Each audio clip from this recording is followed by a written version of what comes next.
You're listening to the JD Rucker Show. Let's begin. Things are looking pretty decent, I guess you could say. I mean, there's a lot of bad news for the Harris-Walz campaign. There's a lot of good news for the Trump campaign. As I've said a million times, and I'll say a million more times, don't believe any of it. Any good news about Trump, pretend like it's all just awful news, okay? Because we need to win by a lot in order to actually win. It's not how many votes you get, it's how many ballots get counted.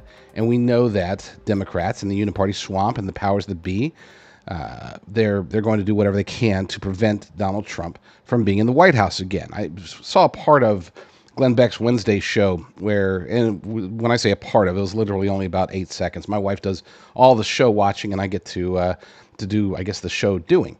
But she keeps me up to date, and I was passing through the living room and heard a little bit of what Glenn Beck was saying. He was noting that, it's awfully suspicious that you're seeing the same things happening in other countries that are happening here, and oftentimes they're happening before they happen here. So the point he was trying to make was you can't just blame Democrats. Democrats have no control over what's happening in Great Britain. They have no control over what's happening in South America or in Asia.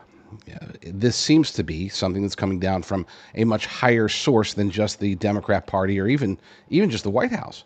It appears that, as I've said for years, there is maybe a globalist elite cabal that is actually in charge, that's pulling the strings, and according to Glenn Beck, even pulling the strings of people that we might think are pulling the strings, such as, Barack Obama, Nancy Pelosi, Chuck Schumer. According to Glenn Beck, and I don't disagree with him, the so-called power players within the Democrat Party are actually just pawns of somebody else, just as same thing in the UK, same thing in Venezuela, same thing across the board. There seems to be, powers and principalities, perhaps, that are demonically controlling much, if not all, of the world, at least the Western world. We can perhaps say that there's other powers controlling the Eastern world, or you could say that certain countries have their own different power set. But the bottom line is that there's a lot of bad guys. And when I say a lot, we can assume that there's really just one bad guy, Satan, who's controlling his minions, who are then controlling the middle managers. Those middle managers might be Barack Obama. I've always been torn. Is Barack Obama in the upper echelon? Like, does he report directly to Satan, or does he have his own handler and he's just a middle manager? It's a question. And I think it's a legitimate question. Same thing with Bill Gates. Same thing with Klaus Schwab, George Soros. People like that, people who seem to be in control of their own little fiefdoms, but maybe they're not in control. Maybe they're just puppets as well. Perhaps we just haven't seen who the bad guys really are. The ones that we think are the big baddies are actually just minions. I don't know. And to be transparent, or to be for clarity, I don't even care so much, not at this stage, because it doesn't change our mission. It doesn't matter, if it's George Soros, then we'll act this way. If George Soros is just a puppet, we'll act this way. Like, what are we going to do to George Soros, or I guess Alex Soros, the new big baddie in the Soros clan? Our push forward doesn't change. We still work essentially what I would call biblically driven warnings, bell ringers, whatever you want to call us, watchmen on the wall, but at a grassroots level. We can't go and do anything to protest or boycott Klaus Schwab, for example. It's not like, we're going to stop Obama by not buying his book, or we're going to post some really mean tweets about Obama, and that will fix things. I mean, these are people that we can't directly affect in any way. Or are you going to throw away your computer because Bill Gates co-founded Microsoft? I mean, the point being is that we just focus on what we can actually affect, and that would be ourselves and the people around us. Try to get people to be more prepared. Try to get people to obviously, very clearly, understand and embrace the gospel. These are the things that we can do, and this is hand-to-hand combat. These are things that we can do directly, face-to-face, or over the phone, or in some cases, I guess, online, but preferably talking directly to the people. Okay. So with that said, with that understood, we are seeing a shift, I would say, in the mentality of the electorate. We know that the bad guys are going to do everything they can to steal the election. We know that they're going to get involved in multiple types of election fraud, voter fraud, election manipulation. Some legal, some probably not. And I say probably, let's just take out the word probably. Some legal, some not. And when I say, I mean, is it illegal, for example, for journalists to hide a story about Kamala Harris having an affair with Sharon Stone's ex-husband? Yeah, of course it's legal, but it still can have an effect. And we'll be talking about that story later. But there is, like I said, there's some good news today that I want to make sure to temper with the notion that we have to always pretend like, from now until Election Day, and probably after Election Day, we have to pretend like no matter what the polls say, no matter what the analysts say, the commentators, the talking heads, no matter what I say, go forward thinking that Trump is way, way, way behind. We are fighting for our lives. All passion possible, at least as much as you're willing to give into a political notion, which to me, I think, I don't hold it against anybody who's apolitical or who doesn't get into politics very much. If somebody was like, you know what, I don't do politics, I don't do culture, I don't look around, all I do is I read my Bible, I pray, and I try to spread the gospel. Hey, you're doing better than me. If you can do that, if you can not get involved, you're doing better than me. I don't like it when I see these stories. They're saying, oh, the church must get involved. No, the church can get involved, and I would say they probably should get involved in politics and culture. But if there's a church that has chosen, you know what, we're not going to focus on this world, we're going to focus on the next, who are we to say, oh, well, they're wrong, they need to be supporting Trump, they need to be preaching about cultural Marxism on top of preaching Second Thessalonians. They gotta really know. I mean, look, as long as the gospel that they're teaching is proper, appropriate, they can, or if they choose not to get involved in politics, I'm fine with that. I know that's not a very popular opinion. Everybody's like, all hands on deck, we got it. But when it comes to churches, there's just some churches, some pastors, some elders, some members of the church who they want to focus on God. And who are we to say, no, you can't just focus on God. You also have to focus on Trump. No, I'm not one of those guys. Do I think that churches should get involved? Absolutely. Am I going to condemn any that do not? Nope. Unless I will condemn them in a heartbeat if their gospel interpretation is wrong, if their exegesis is awful, if they're going for eisegesis, if they're preaching anything like the prosperity gospel or anything, any false doctrines, then yeah, I'll go after them for that all day. But I'm not going to go after them for not having Trump pancake Saturdays or anything like that. I don't even know. So, good news is coming in. We have to remember that it is, as good as it is, we have to keep fighting the good fight. We have to keep pushing forward, pretending like anything we hear that's positive, just brush it off. But we still have to talk about it because it's still news. Speaking of which, justthenews.com has an article, Trump pulls into statistical tie with Harris after her early 5-point lead, new poll shows. And this is Joseph Weber over at Just the News. A new survey released Friday shows that GOP presidential nominee Donald Trump is now in a statistical tie with presumptive Democrat presidential nominee Kamala Harris. The Neapolitan, I've never heard of them, Neapolitan News Service survey. That's brand new to me. Huh, weird. I need to check them out. NeapolitanInstitute.org. I thought I knew everybody, but wow, I did not know them. The Neapolitan News Service survey found Harris has 44% of the vote compared to 43% for Trump. Survey among 2,000 registered voters was conducted August 5th through 7th, about 2 weeks after Joe Biden said opening the door for Harris. The survey's margin of error is 2.2%, yada, yada, yada, yada, yada. Okay, so there's one poll. Rasmussen had Harris leading by 5 points last week. All right, great. He's up in the poll, or a poll, and don't cheer. Just take it. Say, that's great. He's moving up, and let's take it from there. So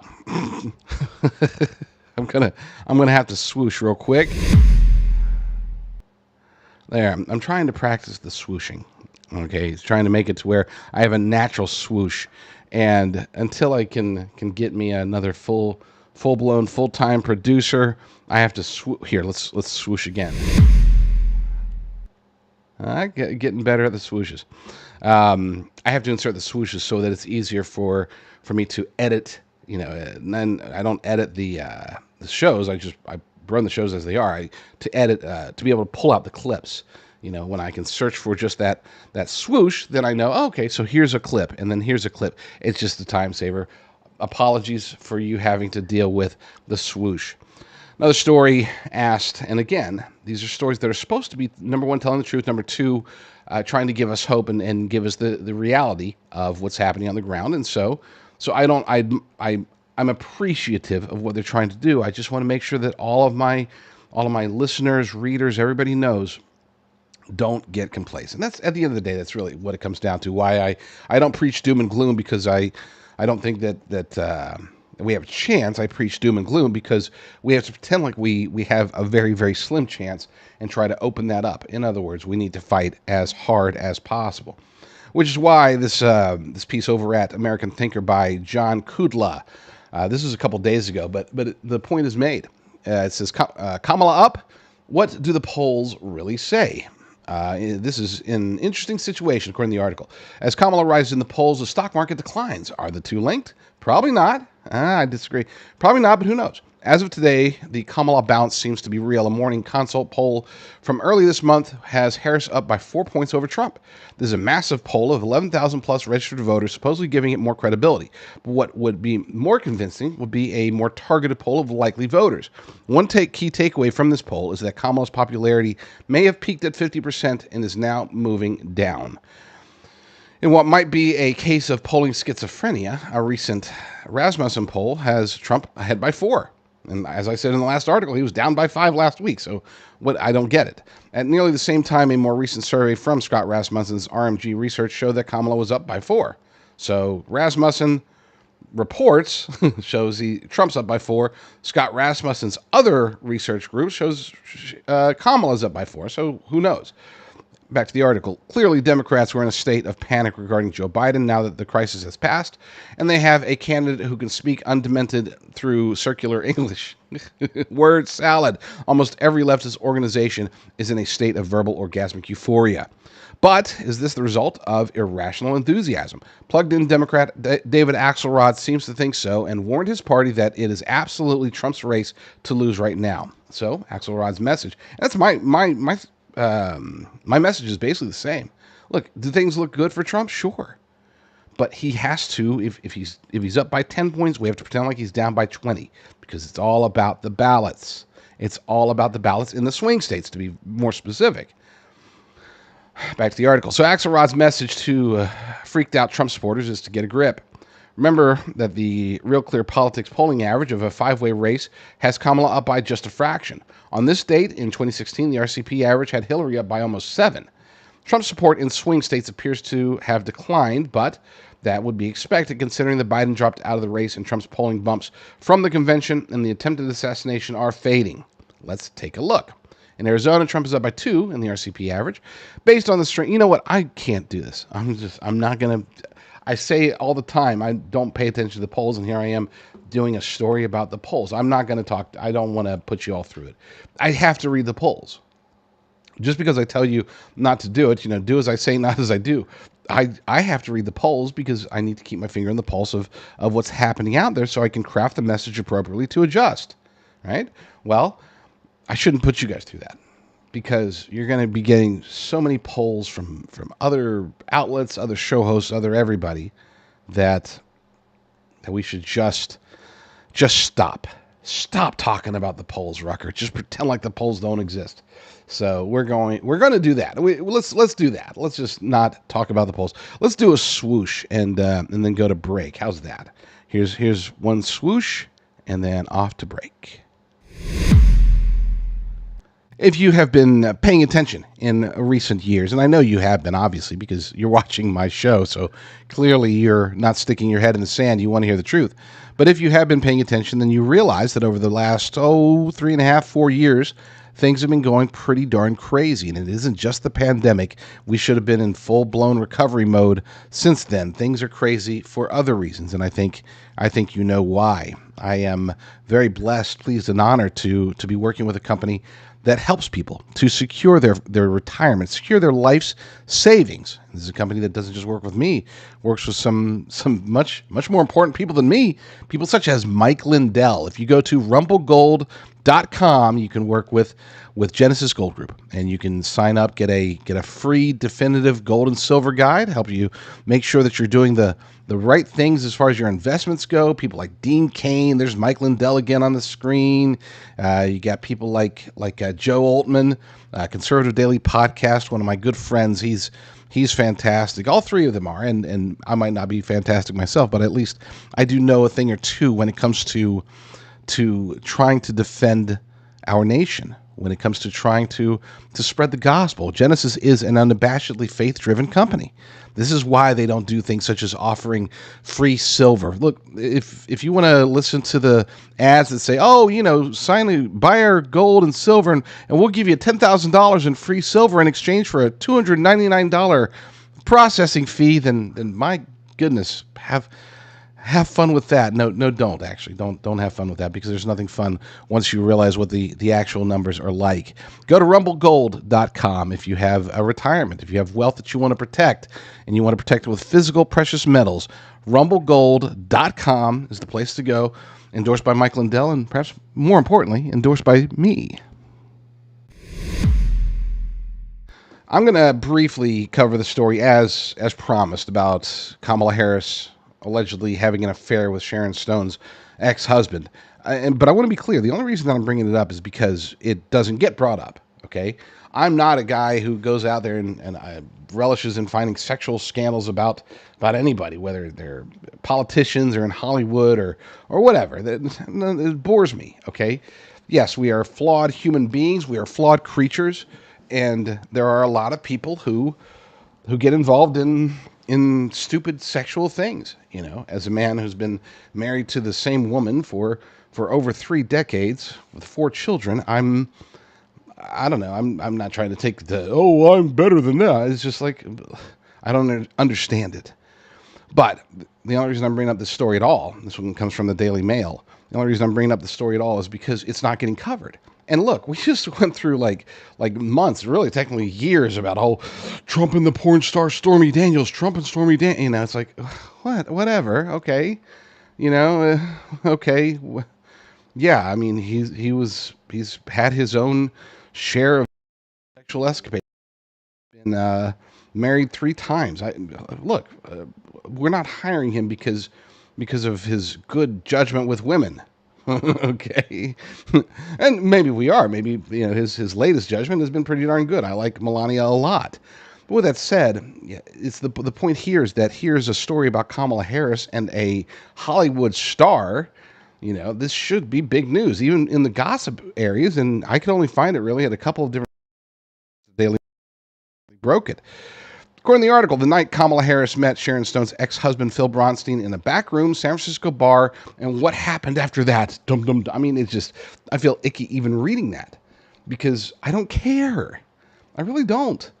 I've given up on the idea that we're going to find some politician who's going to be perfectly moral or perfectly ethical or perfectly, if we use that as the criteria, then Mike Pence should be president, because apparently he is so perfectly dedicated to his wife that he won't even be in a room with another woman unless there's chaperones or whatever. So that's fine. You can't use that to judge a politician. Not anymore. Maybe there was a time, obviously. I mean, they tried to impeach Bill Clinton over it, basically. So, but again, the reason I'm bringing this one up at all is simply because of the double standard. If it had been Trump or JD Vance who allegedly had an affair with some Hollywood actor's ex-wife, that would be the only story talked about by corporate media. This story comes out and it's crickets. Absolute crickets. So we're going to go through it just because apparently nobody else is. Is Sharon Stone's ex-husband one of Kamala Harris's former flames? That question is suddenly consuming political circles as the vice president looks increasingly likely to be the next commander-in-chief. You know, I know a lot of you all like the Daily Mail. I just don't. I cringe every time they're the ones that have an exclusive story. I really do. You know, I'm as editor over at thelibertydaily.com as well as noqreport.com. I get a whole lot of stories sent to me about the Daily Mail because they do have, generally speaking, they get a lot of scoops, just like I get a lot of stories from TMZ sent to me. I only ever post those on the aggregators if they're the only source because I just don't like them. I don't like the message they send. In this case, it's looking increasingly likely that Kamala Harris, I mean, propaganda right off the bat, okay? It's not looking increasingly likely unless, of course, they steal it. But let's get back to the article. The rumors have been around for years, but unlike her filings or her flings with Willie Brown and Montel Williams, they have never been proven one way or the other. And Phil Bronstein, the one who should be able to state definitively one way or the other, is just adding fuel to the flames. I understand, this is a quote from Bronstein, who's now 79, to a Daily Mail reporter. I understand you're only doing your job, but I'm not going to comment at all. Then he added, that's not to be misconstrued as anything other than I'm just not going to comment. I will not comment. So I get the feeling that he's not going to comment on this story. And yeah, you could say, well, if he's not going to deny, then I don't buy into that crap. Either, yeah, if he's not going to entertain the question at all, which I think is better than, in my humble opinion, better than denying it or outright. Because if you acknowledge it, sort of like Kamala's husband acknowledged his affair with his nanny, then that's one thing. But if you're going to deny it, well, it's a question of whether people believe you or not, right? Others are not so evasive. One former San Francisco official who served when Harris was district attorney told Daily Mail they were seen out together on numerous occasions. I know for a fact they were dating. Certainly Bronstein, who was executive editor of the San Francisco Chronicle at the time, Harris was district attorney, have long been close. He has said he has known her since 2003, the year he and Stone split after 5 years, one adopted son, and a terrifying bite from a Komodo dragon, which I have no idea what that's referencing. He found himself in the future vice president's presence in the back room of the San Francisco bohemian bar Tosca Cafe in 2004, he wrote in an article in Alta magazine. Bruce Springsteen and Sean Penn were playing a manly game of pool as Metallica's Lars Ulrich slouched in, grieving a crumbling marriage. Practically hidden in the choking pall of tobacco and celebrity, a young woman was perched on a bar stool, watching the game, waiting, calculating, Bronstein recalled breathlessly. She was almost sedated, nursing a glass of wine and smoking cigarettes. The quiet observer was Kamala Harris, the woman whom many now think is an odds-on favorite to be president of the United States. He gushed in the 2018 article, a time when she was briefly leading in the polls for the Democrat nomination. My gosh, I forgot about that one. I usually remember the polls pretty well, but I forgot that, yeah, there was a time when she was actually ahead. Crazy. But on this night, she was a political rookie, barely a year into her first term as San Francisco district attorney, focused, reserved, undistracted, emotions in check, and mysterious. As the game went on, I watched Kamala quietly observing and analyzing, trying to decide if she wanted to challenge the winner. Finally, I imagine she made her decision. Not the right time, not the right players, she left the room.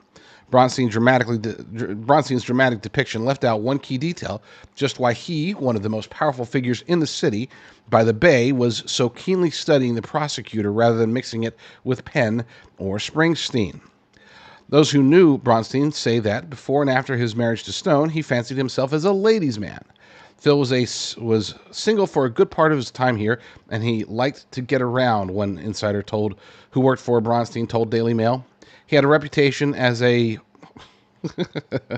as a horn dog and was linked to lots of women. One staffer who worked with Harris in the DA's office told DailyMail.com that he'd heard rumors about her dating Bronstein, but said she never spoke about it herself. We've talked about her dating and stuff, and we've had conversations about who she's dating, and she never mentioned him. I've heard it, but I don't know. I wouldn't be surprised she could have had 1 or 2 dates with him, but I am positive it wasn't a serious relationship and that they weren't dating for any period of time. And there he is. If you're watching the screen, that is the man who at the time fancied himself to be a ladies' man. Good looking dude. Yeah, I could see that. Yeah, I'm not much of a mustache guy, but I can. That's a great tie and a very sharp suit. So the hair almost looks like mine, kind of. It's a little weird, a little spooky. I'm okay. I'm done. Today's going to be a day where I'm just going to be done with stories. I'm done. Throwing in the towel. Oh, but they're talking about the Komodo dragon. I don't care. Gossip. It's all gossip. And the point here is that, and the reason I read it to you is because I wanted you to know it wasn't just, oh, there's a rumor from some Twitter user that Kamala Harris had an affair with Sharon Stone's ex-husband. No, that's not the story. The story here is that nobody's covering the story. The story here is that if this were somebody else, say President Trump or JD Vance, that this would be allegedly big news, or they'd at least try to pretend like it was big news. But in this case, no. Nothing. We ain't hearing anything about it except for the weirdos over at Daily Mail and a few other outlets that picked up the story separately on the side. There is another intriguing story. This one came last week, and I thought, I wasn't going to cover it until we knew more information. And it appears that it has been memory hold, and so we're not going to get more information. But we're going to talk about it here with the very limited information that we have. It's a story over at Breitbart. This is, again, it's been not quite a week. How old is this? This is 5 days ago. Police, according to police, Chinese citizen trespassed at Mar-a-Lago claims CCP has ties to Trump assassination attempt. The reason I assumed, okay, so we're going to hear more about this, right? We're going to hear what evidence he has. He's going to have sent it to somebody. It's going to be coming out on somewhere, right? Some Twitter user is going to leak it, or we're going to get more details, and nothing. And because we got nothing, that's why we have to cover it. Because by golly, either this guy's, really only two possibilities. He's crazy or he's right. Which one is it? We'll probably never know, but because we won't ever know, I would actually lean towards maybe there is something there. Perhaps, just perhaps, the CCP had a hand in trying to assassinate Donald Trump, according to the article. Oh, and this is by Olivia Rondo over at Breitbart. According to the article, a Chinese national has been arrested for allegedly trying to enter Mar-a-Lago, former President Donald Trump's Palm Beach, Florida club, while claiming to have documents that tie China to the July 13th assassination attempt on Trump. Police say Gigi Lee of El Monte, California. So it's not okay. So this guy's from El Monte, California, which is not too far from me. Okay, he went all the way from there to Mar-a-Lago. So either he's really insane or he is right. It's not like, oh, I think I'll go to Mar-a-Lago and drop off some papers. Who knows? According to Fox News. From El Monte, California, attempted to get into the property on multiple occasions between July 19th and July 30th. According to Fox News, Lee's first of several attempts to reach Mar-a-Lago was July 19th, when Lee reportedly drove up to the state's main entrance in South Ocean Boulevard in a gray Toyota Prius and told Secret Service agents that he had documents showing China was involved in the attempted assassination, according to an arrest report obtained by the Palm Beach Post. Agents then reportedly told Lee that he was trespassing and was not allowed on the property, and the Palm Beach Police Department issued him a written warning, the report said. Police also told Lee that he was not permitted to return to Mar-a-Lago, and if he did, he would be arrested. Lee's next visit to Palm Beach was July 22nd, where footage from town security cameras showed that he drove east and then west again over the Royal Park Bridge twice, first in the morning and then in the afternoon, the arrest report said. While Trump was not at Mar-a-Lago on Lee's visit July 19th, he was there when the man was seen driving on the Royal Park Bridge, which connects the club and other locations on the beach to the mainland. On July 30th, Lee was seen once again while driving toward the club's security checkpoint, leading to another police confrontation where an officer noticed that Mar-a-Lago's address was loaded into the alleged trespasser's GPS directions, the arrest warrant stated. The police let Lee go and he left town, but Fox News reported that he was less than an hour later, or that it was less than an hour later when his car was spotted south of Mar-a-Lago on South Ocean Boulevard. Palm Beach police and Secret Service agents again told him not to return to Mar-a-Lago. Lee was finally arrested the next day, Wednesday, at an intersection near the club after he again returned. Trump was not on the property at the time. Lee is now facing a misdemeanor trespassing charge. Jail records obtained by the outlet revealed that Lee's arrest was the first one related to security at Mar-a-Lago since the Butler, Pennsylvania Trump rally shooting, when 20-year-old Thomas Matthew Crooks fired multiple shots at the former president and injured his ear, two of his supporters, and killed another. Lee's next court appearance is scheduled to take place on Monday. He was still in the Palm Beach County Jail on Thursday morning on a $3,000 bond. Court records viewed by local publications show the contents of the mysterious documents the trespasser claimed to have not been publicly released. So here's a guy. I'm going to leave it on the screen just so you can look into his eyes and determine, is he telling the truth or not? Is he crazy? I mean, is this just a maniac, right? Is this guy just have some sort of schizophrenia? Does he have some sort of delusion that makes him think, oh, it was the CCP and I got to tell Trump and I'm going to go to Mar-a-Lago to do it? One would think, especially having to drive all the way from California, one would think that maybe, I don't know, maybe he would find a digital way to try to reach Trump, or, reach out to send it to let's see if they can. Number one, he's telling the Secret Service this, and if he has concerns, then why would he tell the Secret Service? Right now, I know that Trump trusts the Secret Service, and we're supposed to trust the Secret Service, but to me, they're just deep state anyway. So, I don't know. This is all sorts of weird. But again, since we haven't heard anything else about it, that's why I'm wanting to know more about it. If everybody was talking about it, I wouldn't care, but talking about it. Maybe we should be finding out what was going on with this gentleman, and does he have any real evidence? And most importantly, was the CCP involved somehow in Thomas Matthew Crooks' attempted assassination? Let's go to one more break, and then let's finish off with a bang, shall we? Do you have any aches and pains? Chronic inflammation might be the culprit. Meet Sweetamine, the natural way to fight inflammation. Sweetamine is packed with the amino acid glycine, the same nutrient found in bone broth that helps to regulate inflammation. Many of the diseases we face today are rooted in glycine deficiency. Just one daily serving of Sweetamine provides 8 grams of glycine, enough to stop excess inflammation right where it starts.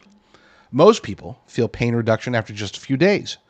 Perfect for post-workout recovery, Sweetamine is all natural, contains no sugars or carbs, and has only 24 calories. It's ideal for diabetics, too.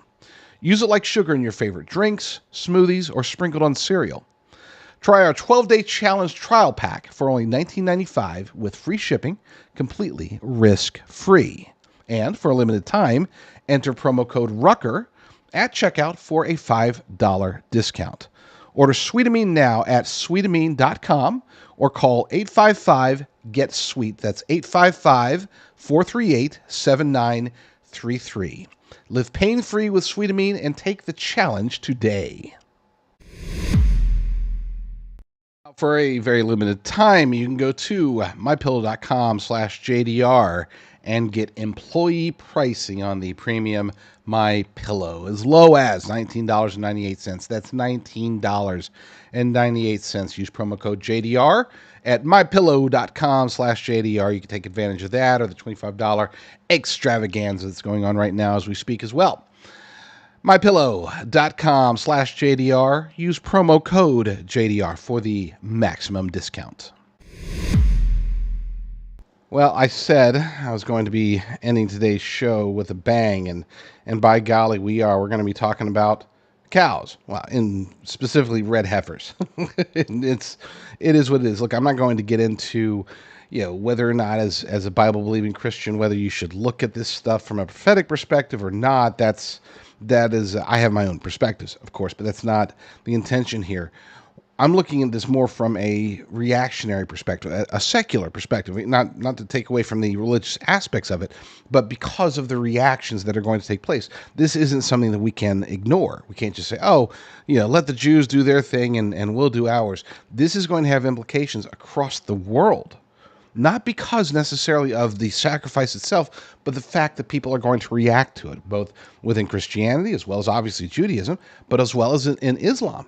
Okay, there's going to be, I don't want to say repercussions because that makes it sound ominous, but there's no other way to put it. There's going to be repercussions to this if and when it happens, and it appears that we may be on the verge of it happening. According to Michael Snyder over at End of the American Dream, are religious leaders in Israel getting ready to sacrifice a red heifer? Is the world about to be shocked by the sacrifice of a red heifer in the land of Israel? On September 15th, 2022, 5 perfect red heifers were flown into Israel from the state of Texas. That got a lot of attention, but at the time, all those red heifers were too young to qualify for a red heifer sacrifice. A couple of years have passed since then, and now they are all old enough to qualify, and it is being reported that rituals that would be part of a red heifer sacrifice are being practiced. The information that I'm about to share with you is quite stunning, but it is not meant, but that it does not mean that a red heifer sacrifice is about to take place. Ultimately, authorities in Israel will decide when they feel that the time is right. I think that those that brought the red heifers to Israel are planning to sacrifice one of them once they reach the proper age. But then the war started, and that changed everything. In fact, a spokesperson for Hamas identified the red heifers as one of the reasons why Israel was attacked on October 7th of last year. This is according to Daily Wire. 20 miles north of Jerusalem, 5 Texas Red Angus cows chew on grass, oblivious to the fact that their mere presence in Israel was cited by Hamas as a reason for its massacre of Israeli civilians on October 7th. The terror organization spokesperson says the cows were a justification for the attack, stating that bringing them to Israel was an aggression based on a detestable religious myth. So even before they've conducted the sacrifice, there's already blood that was shed. Now, look, I'm not going to sit here and say, oh, they were sitting there thinking, oh, well, let's just go about our business. No, wait, they've got red heifers. Okay, let's kill them all. I don't buy that. But to say that it had no impact, that's also, that's equally ludicrous. It did have an impact. It's going to have an impact. And far too few Americans, even Jews, have very little understanding of what this means. Again, on a geopolitical level, from a secular perspective. We can get into the faith aspect at some other point. But today I want to focus on what this means to people in the world. It's not necessarily what it's going to what event it's going to bring about, or what it's, the symbolism or anything like that. Those are important to certain people, and that's why it's important to us, even if it's not important to us. You might not care whether or not they sacrifice a red heifer, but other people do. And because other people do, that can have an effect, not just on the people of Israel, not just on the people of the Middle East. This can have an effect on the entire world. That's why I'm doing the story today. That's why you need to pay attention. Apparently, Hamas was convinced that if a red heifer was sacrificed, Israel would make a move to take control of the Temple Mount so that the rebuilding of the temple could begin. And this, too, is according to Daily Wire. Hamas has called the importance of the red cows an act of aggression because it falsely believes that the presence of the cows may ignite the rebuilding of the temple, which the group thinks would end Arab control of the Temple Mount, where the Al-Aqsa Mosque is located. Those that are involved in the Red Heifer Project did not want to inflame tensions even more, and so the sacrifice of a red heifer was put off for another time. But now that Hamas has almost been totally defeated, does that change things? Middle East Eye is reporting that some of those involved in the Red Heifer projects have been practicing for the day when a sacrifice will finally be allowed. And we've known this for a while. This is nothing new. They're reporting it now. This is it's not showing when it was reported, but they've been practicing for a long, long time. There are those who have been practicing for years, literally. According to Middle East Eye, a group of religious Israelis have been pictured practicing the rituals of the red heifer, which is meant to herald the building of a new Jewish temple on the site of Al-Aqsa Mosque. According to Jewish tradition, the ashes of a perfectly red heifer cow are needed for the ritual purification that would allow a third temple to be built in Jerusalem. Israeli journalist Yanan Magal was the one who originally broke the story. The following is an English translation that he posted on Twitter. Temple worshippers are now practicing the mitzvah, which is a religious duty, of a red cow in front of the Temple Mount, which will enable the return of purity and the observance of all temple mitzvahs. He's pictured there with an activist from the Temple Institute. If you can see the picture, and that's a very interesting looking cow. Very, very interesting looking. Usually they make them like either a lot smaller or the same size. That one's sort of in between. Kind of a weird one. Anyway, and there you see Al-Aqsa Mosque in the background, coincidentally. There are two things that immediately jump out to me from this picture. Number one, the cow that we see is most certainly not one of the 5 red heifers. In fact, it is obviously not anywhere close to being a perfect red heifer. Number two, this photograph was not taken at the Mount of Olives because we can see the Mount of Olives in the background. When they decide that the time has finally come for a red heifer to be sacrificed, it will be sacrificed on the Mount of Olives. But of course, practice for such a ceremony can be conducted anywhere. Ever since 1921, Jewish people have been prohibited from entering the Temple Mount unless they are ritually clean, and they can't be ritually clean without the ashes of a red heifer. This is according to Zero Hedge. Chief Rabbinate, I'm not familiar with that, of Jerusalem has also, since 1921, officially banned Jews from entering the Temple Mount. It ruled that Jews are forbidden to enter the site unless ritually clean, which is impossible without the ashes of a red heifer. Many religious leaders are very much looking forward to the day when the ashes of a red heifer are finally available. But one official from the Temple Institute recently told the Daily Wire that there is no plan right now for using a kosher red heifer, killing it, and turning it into ashes. And this is according to the Daily Wire. Conducting a red heifer ceremony is controversial in rabbinic circles, and there is far from a consensus over whether it can even be done, according to the Temple Institute, which provides rabbinic supervision for the cows. This, according to Yitzhak Ravin, there was a Yitzhak Ravin, but this is Yitzhak Reuven, the Director of International Development for the Temple Institute. He said, there is no plan right now for using a kosher red heifer, killing it, and turning it into ashes. Anyone saying this is making it up. We will only do this when the time is right, because there is no point in doing it if the Jewish and rabbinic world won't accept it. Now, let's be clear about something. You can say what you will about rabbis, okay?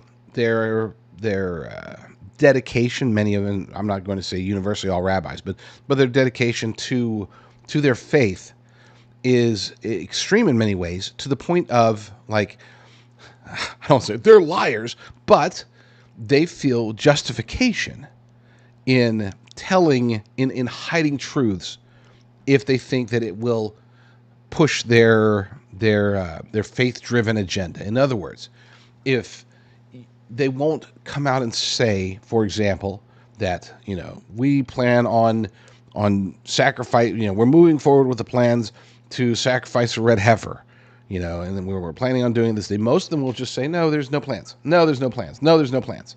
No, there's nothing happening. Nothing to see here. Don't worry about it. Don't worry about it. There's no consensus.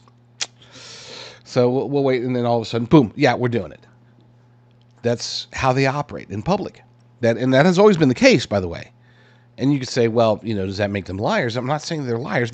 Again, this is justified within their training as rabbis. The same can be said in many ways from a different perspective when it comes to imams, when it comes to clerics, when it comes to Muslim religious leaders. They are also told in certain circumstances that they're basically allowed to advance their cause through deceit.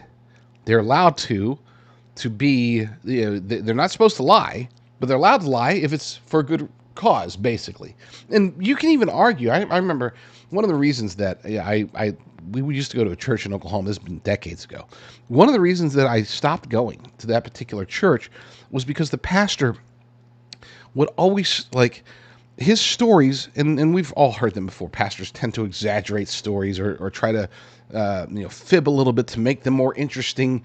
It's like they've got to give a good sermon. Giving a good sermon with little fibs is better than giving a boring sermon with the straight up truth, if they're trying to make analogies to life, for example. And we had a pastor who, either he was the most lucky and unlucky person in the world, because every week it's like something amazing happened this week, or something crazy, or something potentially awful. But pray. I mean, this guy just kept having like, I mean, he was a walking divine intervention. Everything was, he was on the verge of 1 inch and he was dead, or whatever. I was just like, man, I just can't do it anymore. I get it. He's trying to lead into this Bible verse, but that's what it intended being. It's like an hour-long sermon. It'd be like 30 minutes of storytelling, mention a Bible verse, and then preach at us. So we stopped going there. Anyway, but the point is that it's just part of faith. We would like to think, we would hope that men of the cloth, regardless of religion, would be very, very austere with the truth. Okay, but that's not always the case. So the point I'm trying to make is that just because you hear a rabbi say, "Oh no, we're not going to do it," doesn't necessarily mean that they're not going to do it. Anyway, that sounds pretty definitive. Back to the article. That sounds pretty definitive. So even though they may be doing practice runs, we may not see the real thing for a while. But again, let me stress, if we were going to see it very, very soon, this is exactly how they would respond as well. In a previous article, I explained that the Temple Institute has determined that a red heifer does not qualify for a red heifer sacrifice until its third year has begun. As for the time the red heifer may be used for this commandment, the sages state that it is valid when it reaches maturity from the beginning of its third year. From this age and onward, the red heifer is valid without age limitations, though ideally one should not wait till it passes the age of 4, lest it grows hairs of colors that deem it invalid. All the red heifers that were flown into Israel in 2022 are not old enough to qualify. But as time passes, there is a risk that these red heifers will develop hairs that are not red and be disqualified. More than $500,000 has already been spent on these particular red heifers, and if a single one of them is ultimately disqualified, those involved in the project will have to start from scratch. I don't think they want to do that, so we will see what happens. Personally, I have a feeling that there's more going on behind the scenes than we are being told. At least the end of there. Look, I love Michael Snyder. I think he's one of the most talented researchers and a pretty decent writer himself. But he does tend to need a little bit of minor correction sometimes. I'm glad that he ended it with more happening behind the scenes than we're being told. That is a very blatant state. I mean, that is 100% certain that no matter what we're told, there's more to it. That's an easy statement to make, but I'll take it a step further. I'm 99% certain that even if they had the plans laid out, ready to go, dates set, people in place, they can do a blitz to get everything ready in a week. They've got the cow already picked out. Everything's hunky-dory. If that were the case, we still wouldn't know. Not at this point, not until just before it was going to happen. Because they don't want disruptions. The last thing they want is for, something stupid to happen. Terrorist attack, fire, mass protest, vandalism, anything that could upend their efforts. They don't want that to happen. So they're going to keep all their cards close to the vest. And I don't blame them. Look, I mean, but I don't like if they're lying, but they feel like they would be justified in that. Now, again, the point here isn't, oh my gosh, the red heifer is going to usher in this, that, or the other. Well, no, it's not from a faith perspective. It's from a worldly perspective, a secular perspective. The sacrifice of the red heifer will have implications across the board. You will see tremendous, again, I mean, they are literally, Hamas blamed the presence of red heifers. We're not even talking about the sacrifice itself. We're just saying a preliminary move to sacrifice the red heifer. That's enough for them to kill over 1,000 people, kidnap over 200? Again, they're not saying, I don't think they're saying that was the only reason, but it was obviously part of the reason. So if and when the red heifer sacrifice does happen, you can count on it being, things are going to get pretty lit, folks. Let's just say that.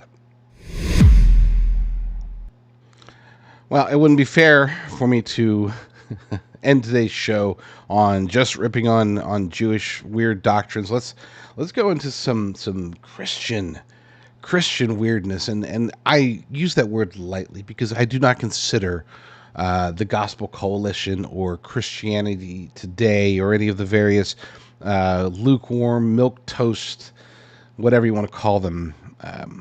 False doctrines, false variations of Christianity. I don't consider them to be Christian, but they take on the mantle. They pretend to, and fortunately, a lot of people, and perhaps some of you, think that this is good, sound doctrine when it's not.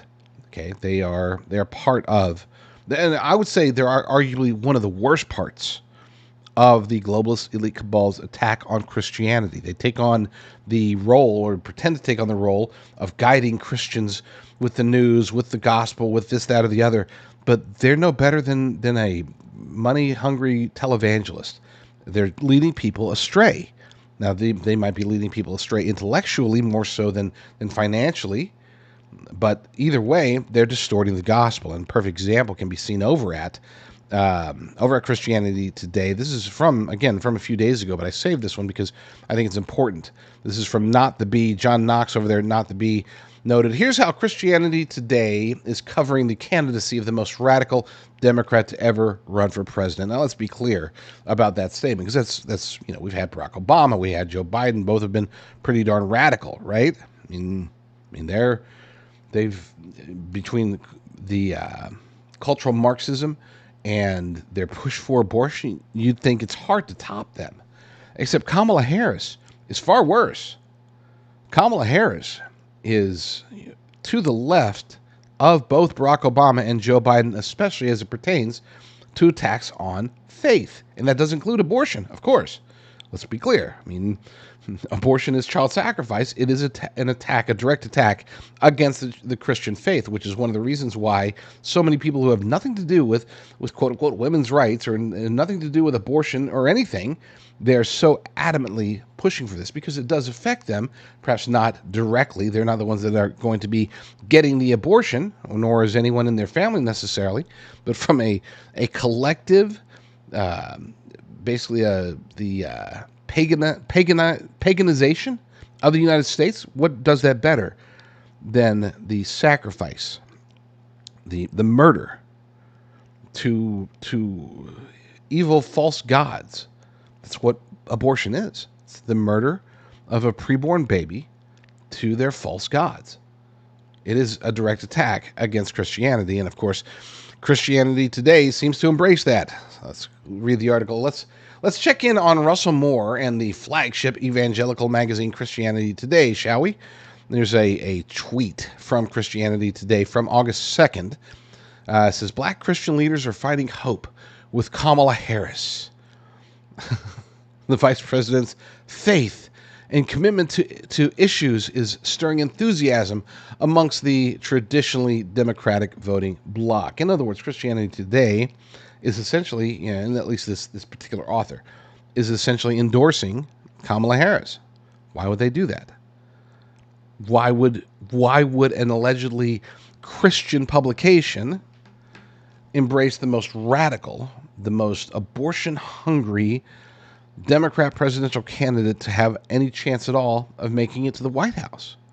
We're talking about, between her and Tim Walz, we're talking about a bear hug embrace of baby murder up to and oftentimes after birth. It doesn't get any more radical than that. It doesn't get any more anti-Christian, anti-God than that. This is coming from Christianity Today. Back to the article. Kamala Harris, the most radical pro-abort, pro-transgenderism, anti-freedom Democrat to ever run for president, is giving hope to our black Christian leaders, according to Christianity Today. From the story, black clergy across the country report a new enthusiasm in an election year that was previously leaving voters feeling discouraged and depressed. African Americans are overwhelmingly supported, or have overwhelmingly supported, Democrat candidates since the party threw its weight behind civil rights legislation in the 1960s. Say what? I mean, that's blatantly false. The civil rights legislation in the 1960s was pushed hard by the Republican Party. This is demonstrably false. There was still a majority of Democrats that ended up embracing it, but this was mostly a Republican-led effort. I don't understand. I mean, I'm at a loss now. It's one thing to say, oh, but this is, that's just poor research. But having Harris at the top of the ticket has brought a new energy, reminding some of Barack Obama's historic first campaign. They really are trying to make the whole association between Obama and Kamala. It's pretty crazy. Oh yeah, and we all remember how well Obama treated Christians during his presidency. Now this is not Christianity Today. This is not the B. And we see how well Christians and black folks are doing under the Biden-Harris administration. So black Christians should be excited about keeping the administration that keeps jailing pro-lifers in power. Yeah, I'm not a fan, obviously, of the Gospel Coalition, of Christianity Today, and the idea that somehow Kamala Harris is going to be really just ramping up the excitement because of her faith. That's the angle she's supposedly going to take. No, stop it. All right, if you're watching on my Rumble channel, stay tuned. We'll be on Worldview Tube here any second. If you're watching anywhere else, thank you. Lord willing, I will be back very soon with another episode. But in the meantime, you all stay strong, stay safe, and God bless. For years, really, I have been very opposed to email newsletters. It really comes down to two reasons. Number one, I hate the spammy ads. I hate seeing pictures of foot fungus or whatever sent to my inbox. It just bugs me to death. Okay, just get the crappy ads out of there, and I'd be okay. And for whatever reason, I thought that maybe those were emails. Number two is that if you really want a clear picture, you got to subscribe to like 15 different emails. You got to get the Breitbart email, the Epoch Times email, and multiples for both of those, and then the Gateway Pundit email. And it's like, you know what? I'm just going to go to the sites that I like. Don't worry about that. I don't want to get 15, 20 emails a day. Okay, so knowing this, but also knowing that with cancel culture, with deplatforming, there's always a chance that I won't be able to reach my audience. I won't be able to reach you. And so as a result, I started talking to some very, very intelligent people that showed me, hey, we can avoid the foot fungus and we can consolidate the emails, right? Okay, great. Show me how. And they showed me how. So as of this month, we started putting it together and I started examining it. And it's like, holy cow, this would actually work. We could actually put out daily newsletters that reach that pull from a wide variety of sources. You don't have to just get the Breitbart newsletter and get 15 articles from Breitbart. You could get our newsletter, and there's going to be an article from Breitbart maybe, or an article from the Epoch Times, or Slay News, or the Gateway Pundit, or the Liberty Daily, or wherever. Okay, and we're going to pull in between 10 and 20 articles every day and send these out as a newsletter. That way you can get my bird's eye view of what's happening. I create all these. Nothing is automated. I actually go through and I pick out each individual story based upon whether or not I think it's important enough for you to read. So there's that. But we've also taken it a step further, and we've divided it up into 3 types of newsletters. We've got one Discern Report that is designed for conservative politics, conservative geopolitics, culture. I don't want to say standard because there's nothing standard about it, but it's the sort of stuff that you could take it and you could send it to your Fox News watching grandmother and not be too embarrassed or think that she's going to think that you're into like snake venom injections or anything like that. So and you can get to there by going to discernreport.com. discernreport.com, and there's a sign up there. That's the homegrown version. Or you can go to discernreport.substack.com and sign up there. Either way, it's the same content. So whether you go there or there, sign up and you'll get that newsletter. So we have newsletter number 2, which is called Based Underground. You can go to basedunderground.com and be able to sign up there, or you can sign up at basedunderground.substack.com. It's based, it's underground. It's going to be more of the snake venom stuff. The more conspiracy theories is the easiest way to put it. And for those who, if you're not aware, I'm very selective with the conspiracy theories that I publish. I'm not out there just grabbing all kinds of crazy things. It's okay, so this one might be legit. Let's go with it. And then the third one, arguably the most important one, is the JD Rucker newsletter. jdrucker.substack.com. noqreport.com. You can get to it through noqreport.com, through americafirstreport.com. This is going to be everything else. Everything that I do, everything that I believe is important, I'm going to put it there. So check them out. There's 3 options. Pick 1, pick 2, pick 3, and start getting the truth every day.